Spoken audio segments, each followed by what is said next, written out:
বাচ্চা বা বড় আমরা সবাই কিন্তু মোমো খেতে ভীষণ ভালোবাসি। থেকে কিনে আনা মোমোগুলো কিন্তু বাচ্চাদের জন্য একদমই পারফেক্ট নয়। তো ঘরে এইভাবে বাচ্চাদের জন্য বানিয়ে ফেলুন চিকেন মোমোগুলোকে একদম ছোট ছোট করে কিমার আকারে কেটে নেবেন। বাজার থেকে করে আনলে হয়তো আরও ভালো হতো।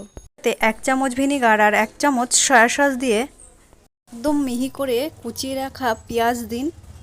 তারপর আদা আর রসুন কুচিয়ে এইভাবে দিলাম, আর 3টে মতো কাঁচা লঙ্কা কুচিয়ে দিয়েছি, আর একটা টমেটো কুচিয়ে দিলাম।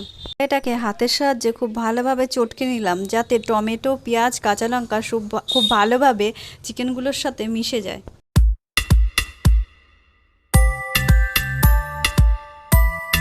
এবারে খুব সামান্য একটু লবণ আর গোলমরিচের গুঁড়ো দিয়ে এটাকে আরেকটু মেখে নিয়ে রেখে দিতে হবে 2 ঘন্টা মতো। তারপর আরেকটি পাত্রে আমি একটু ময়দা আর রিফাইন তেল নিয়ে আর একটু লবণ দিয়ে এর মধ্যে খুব ভালো করে এটাকে ময়াম দিতে হবে।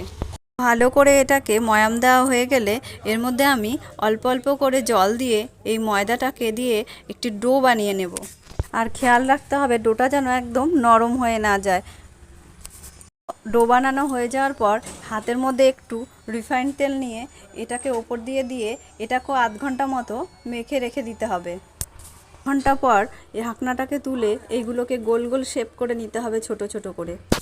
আপনারা চাইলে বড় একটি রুটির আকার করে ছোট ছোট করে কেটে নিতে পারেন, কিন্তু আমার এভাবেই সুবিধা হয় তাই আমি এভাবেই করলাম।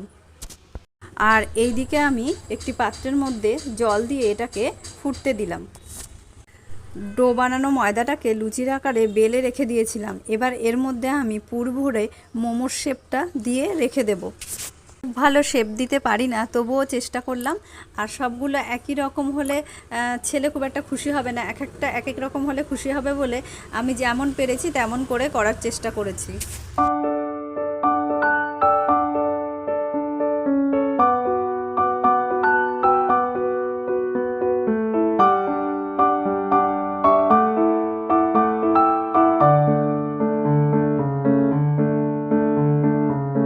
যে প্যানের মধ্যে আমি জলটাকে ফুটতে দিয়েছিলাম সেই জলটা একদম টকবক করে ফুটে উঠেছে। তো এইবারে আমি আমার একটি ফুটো ফুটো থালায়, আমার যেহেতু স্টিমার নেই তো ওই জন্য আমি এইভাবেই করি, ওর মধ্যে একটু তেল ব্রাশ করে নিয়েছিলাম। তারপর এবারে এটাকে দিয়ে এইভাবে মোমোগুলোকে সব বসিয়ে দিলাম। একবারে অনেকগুলোই প্রায় দেওয়া যায়, ওই জন্য আমার বানাতেও সুবিধা হয়। এই থালার মাপের ঠিকঠাক ঢাকনাটাও দেওয়া দরকার, ওই জন্য আমি একটি চাটুর সাহায্যে এর ওপরে দিলাম, তাহলে আর আলাদা করে কিছু চাপা দিতে হবে না। একটা ভারী কিছু থাকলে বেশি ভালো হয়। 10 মিনিট পর ঢাকনাটাকে তুলে দেখছি হয়ে গেছে, ভেতরটাও কিন্তু সেদ্ধ হয়ে গেছে। এবারে আমি এইগুলোকে তুলে নিলাম। থেকে কিনে আনা মোমোর তুলনায় বাড়িতে বানানো এই রকম মোমোর স্বাদ কিন্তু পুরোটাই আলাদা। আর এটা খাওয়ার জন্য আমি অন্য কিছু করিনি বলে আমি একটু সসের মধ্যে চিলি ফ্লেক্স দিয়েছিলাম, ব্যাস ওটা দিয়েই খেলাম, দারুণ টেস্টি। আজকের রেসিপিটি এই পর্যন্তই। তোমরা সবাই খুব ভালো থেকো।